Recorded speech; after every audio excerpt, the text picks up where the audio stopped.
Dalam surah An-Nisa, semuanya bicara tentang keadilan dari awal sampai akhir. Termasuk masalah poligami, itu intinya adil. Fa in khiftum alla ta'dilu fawahidah. Tapi ada surah khusus namanya Maryam.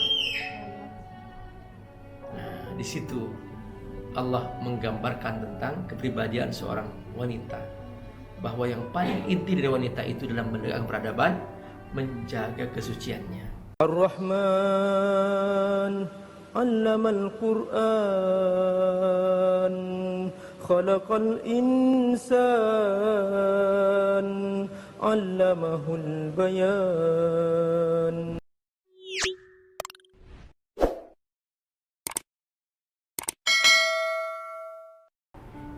Ini lagi-lagi bahwa Allah ingin mengangkat derajat seorang wanita. Jadi Al-Quran itu dia benar-benar memuliakan seorang wanita, bahwa peradaban terbesar dalam hidup manusia itu ditentukan oleh wanita. Makanya Allah turunkan surah An-Nisa yang intinya pembahasan tentang masalah berbuat adil. Artinya apa? Bahwa seakan Allah mengatakan, wahai kaum laki-laki, kamu akan berhasil membangun peradaban kalau kamu berhasil melindungi kaum perempuan. Itu intinya. Karena itu dalam surah An-Nisa semuanya bicara tentang keadilan dari awal sampai akhir. Termasuk masalah poligami, itu intinya adil. Fa in khiftum alla ta'dilu fawahidah. Maksudnya apa? Kalau kamu tidak sanggup beradil, haram hukumnya poligami. Gitu. Jadi bukan asal poligami begitu aja, bukan. Kalau kamu nggak berhasil menegakkan keadilan, kamu akan jatuh kedoliman dan kamu akan dosa. Jadi itu tentang keadilan. Hanya sayangnya laki-laki sekarang yang diingat hanya poligaminya, lupa adilnya. Nah itu yang perlu ditegaskan nanti kaum ibu, diajarin suaminya. Nah, teman-teman rahmatullah, lalu kita baca Quran terus, ketemu dengan pemimpin-pemimpin umat. Ada surah Yusuf, surah Ibrahim, surah Hud, insyaallah, Yunus, semuanya itu pemimpin-pemimpin umat. Tapi ada surah khusus namanya Maryam. Nah, di situ Allah menggambarkan tentang kepribadian seorang wanita, bahwa yang paling inti dari wanita itu dalam menegakkan peradaban, menjaga kesuciannya, seperti Ibunda Maryam. Karena itu Allah mengkhususkan Ibunda Maryam dalam surah khusus. Dan karena kesuciannya Allah memilih dia, lahir darinya seorang nabi, yaitu Nabi Isa alaihissalam. Bagian khusus tentang wanita yang ada hubungannya dengan peradaban besar, ketika Allah ingin menumbangkan kesombongan Fir'aun. Allah tidak mengirimkan raja yang sama selevel seperti Fir'aun. Enggak. Ketika berhadapan dengan Bilqis, Allah kirimkan Nabi Sulaiman. Kerajaan besar sampai Nabi Sulaiman berdoa, Rabbi habli mulkan la yanbaghi li ahadin min ba'di. Ya Allah, beri aku kerajaan yang enggak boleh ada satupun melebihi kerajaan. Ternyata Nabi Sulaiman dipersiapkan oleh Allah untuk menaklukkan seorang perempuan yang sombong menjadi raja dan dirinya dapat posisi tinggi, lalu kemudian supaya dia tunduk, maka Nabi Sulaiman langsung mengirimkan surat kepadanya, innahu min Sulaiman wa innahu bismillahirrahmanirrahim alla ta'lu alayya wa'tuni muslimin. Langsung bahasanya langsung, kaum perempuan, jangan sampai kamu menandingi aku, datang kepadaku dengan berislam. Datang. Itulah awal ketundukan Ratu Bilqis. Dua peradaban bertemu, peradaban materialisme pimpin Ratu Bilqis sampai dia menyembah matahari, dan ini peradaban iman pimpin Nabi Sulaiman tunduk kepada Allah Subhanahu wa taala. Nah, bahwa apa? bahwa puncak daripada materialisme dia harus diruntuhkan dengan keimanan. Dan tidak mungkin peradaban materi akan bertahan tanpa iman. Tapi ketika Allah SWT akan menaklukkan Fir'aun, Allah nggak kirim raja yang sama, enggak. Allah nggak kirim Nabi Sulaiman, enggak. Allah hanya kirim 3 perempuan. Inilah hebatnya perempuan itu. Yang pertama istri Fir'aun, yang kedua ibunya Nabi Musa AS, yang ketiga yang ketiga saudari kandung Nabi Musa AS. Jadi ini yang luar biasa, teman-teman.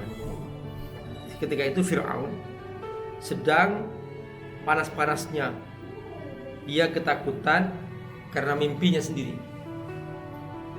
Karena takwil mimpinya itu akan lahir seorang anak laki-laki dari kalangan Bani Israel yang nanti akan menghancurkan kerajaan Fir'aun.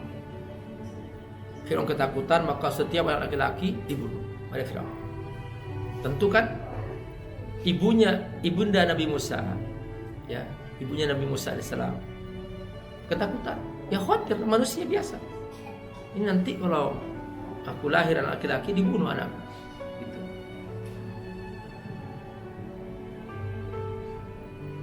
Makanya di sini diceritakan, Allah ceritakan, perhatikan ayat 38, id auhayna ila ummika ma yuha.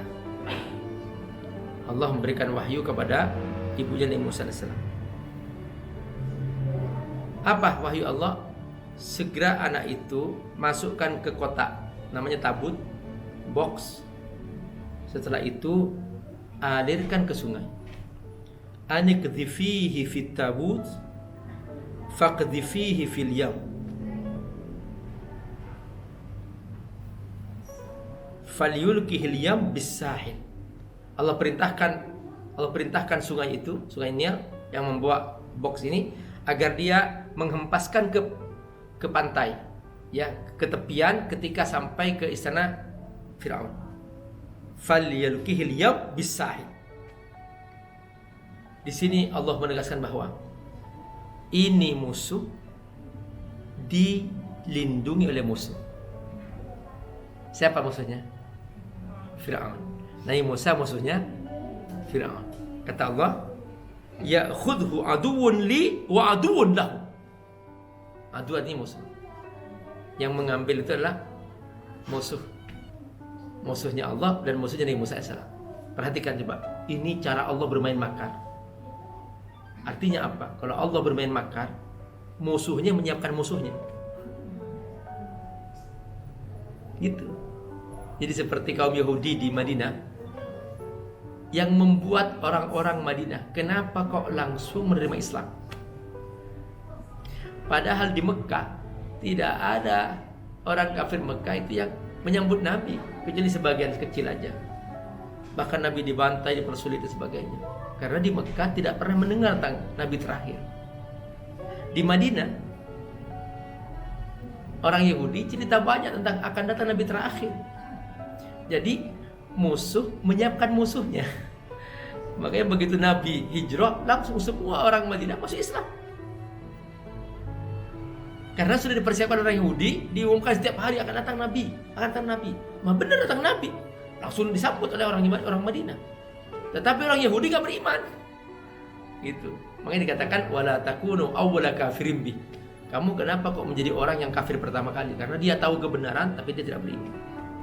Wa alqaitu 'alaika mahabbatan minni walitusna ala aini. Jadi atas cintanya Allah, dan Allah memantau terus memantau terus, jangan sampai ada sedikit pun yang menyakiti Musa AS.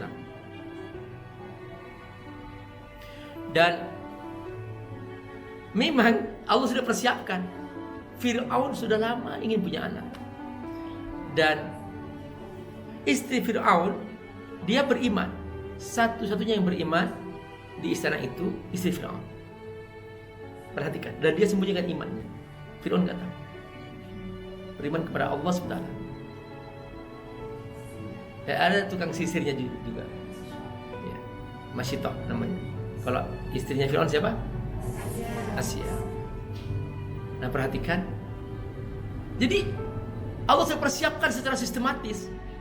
Allah bikin gak punya anak supaya rindu anak. Karena Allah akan mendatangkan bayi.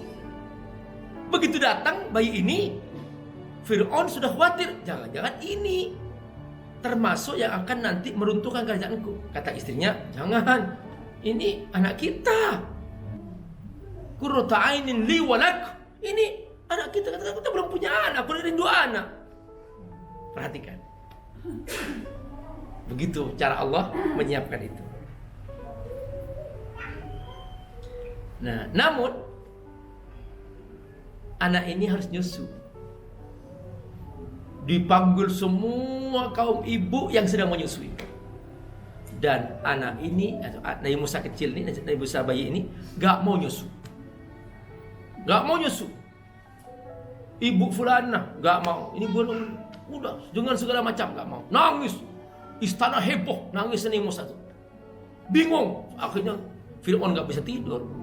Juga Ibunda Asia gak bisa tidur. Tahu nggak?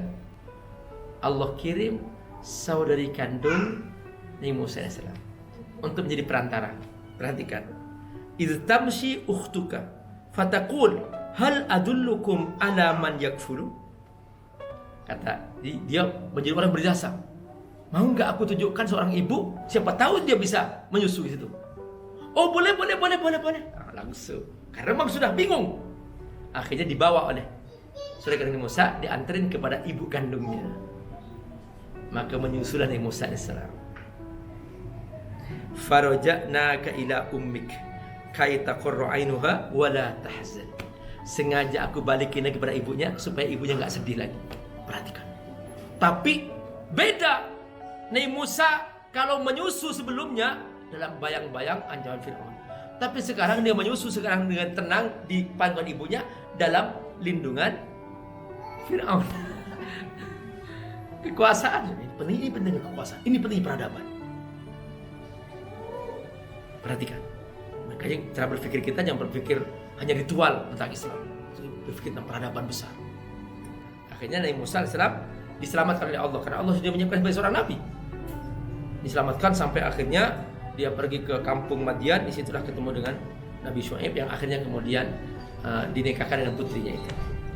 Fanajjaynaka minal gham wa fatannaka futuna falabista sinin fi ahli Madian summa ji'ta ala qadari ya Musa. Setelah itu Nabi Musa balik lagi dengan kepribadian yang sudah dewasa dan dia sudah mendapatkan wahyu sebagai nabi. Inilah mulai pertarungan antara Fir'aun dan Nabi Musa sampai akhirnya Fir'aun ditenggelamkan di Laut Merah.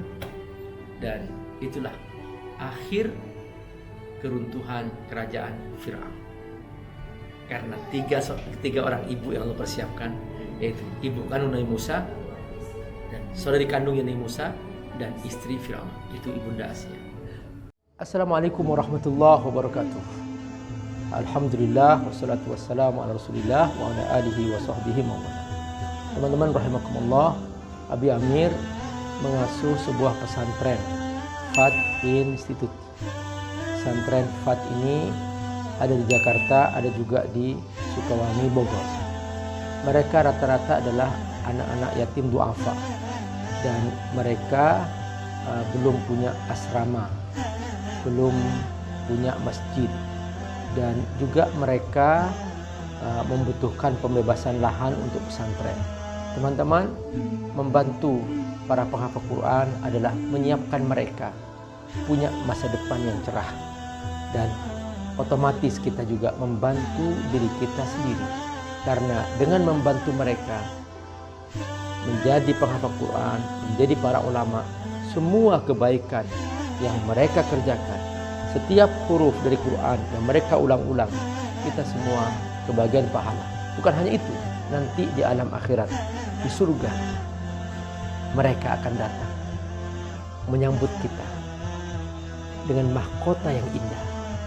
Dan kita semua yang berdonasi untuk mereka akan diberi mahkota yang indah di pintu surga, sehingga kita semua bahagia selamanya di akhirat.